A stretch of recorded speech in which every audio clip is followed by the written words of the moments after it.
मरियम के ऊपर ऐसे गुजरे जैसे 40 साल गुजरे हो।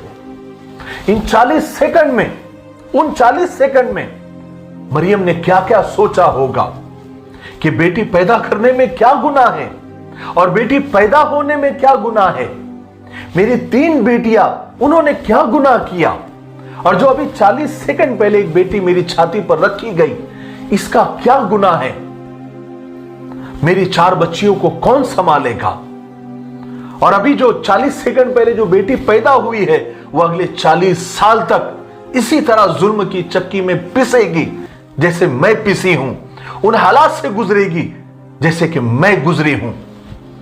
ये 40 सेकंड में मरियम ने ये सोचा, इतना कुछ सोच लिया, 40 साल का सोच लिया, 100 साल का सोच लिया होगा, जो वो बर्दाश्त नहीं कर पाई, उसकी ताब नहीं ला पाई, और उसकी दिल की धड़कन रुक गई और उसने इस जालिम दुनिया को अलविदा कह दिया और चली गई अपने प्यारे अल्लाह के पास में। डॉक्टरों ने मरियम की लाश और बच्ची को मरियम की बूढ़ी मां के हवाले कर दिया। सब कहते हैं कि मरियम को दिल का दौरा पड़ा है, लेकिन मैं कहता हूं कि वो हार्ट अटैक से नहीं मरी है, बल्कि उसका मर्डर हुआ है, मर्डर किया गया है।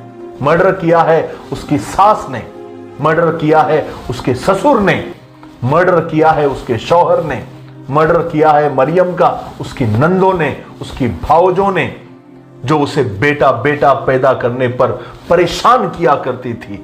यहां तक कि सब ने मिलके उसका मर्डर किया है हमारे समाज ने, हमारे माशरे ने, और गंदी और बीमार सोच ने।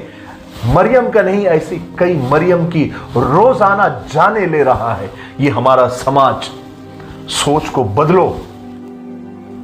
सब अल्लाह की तरफ की बातें हैं, बेटा हो या बेटी अल्लाह की नेमत है। मैं तो यहां तक कहता हूं कि बेटी ज्यादा बड़ी नेमत है अल्लाह की। हमारे नबी को 4 बेटियां थी। मुझे उम्मीद है कि मरियम की कहानी सुनकर हमारे रोंगटे खड़े हो गए होंगे, और जरूर उनके रोंगटे खड़े हो गए होंगे जिनके ज़मीर जिंदा है, जो समाज और मुआशरे के बारे में सोचते हैं, जो कब्र और आखिरत के बारे में सोचते हैं, जो मीज़ान और अल्लाह के बारे में सोचते हैं, अल्लाह के सामने पेश होने को सोचते हैं। वो जरूर ऐसी सोच कभी नहीं रखेंगे, ऐसी घिनौनी सोच कभी नहीं रखेंगे, बल्कि जो अल्लाह ने दिया है उस पर अल्लाह का शुक्र अदा करेंगे। ठीक है, मैं जो पैगाम देना चाहता था, मुझे ऐसा लगता है कि वो मिल गया होगा। तब तक मेरे लिए, पूरी उम्मत के लिए, पूरी इंसानियत, पूरी मानवता के लिए और हमारे प्यारे मुल्क भारत के लिए, यहाँ की अमन शांति के लिए, तरक्की उन्नति के लिए खूब दुआएं करते रहे। अस्सलामु अलैकुम व रहमतुल्लाहि व बरकातहू।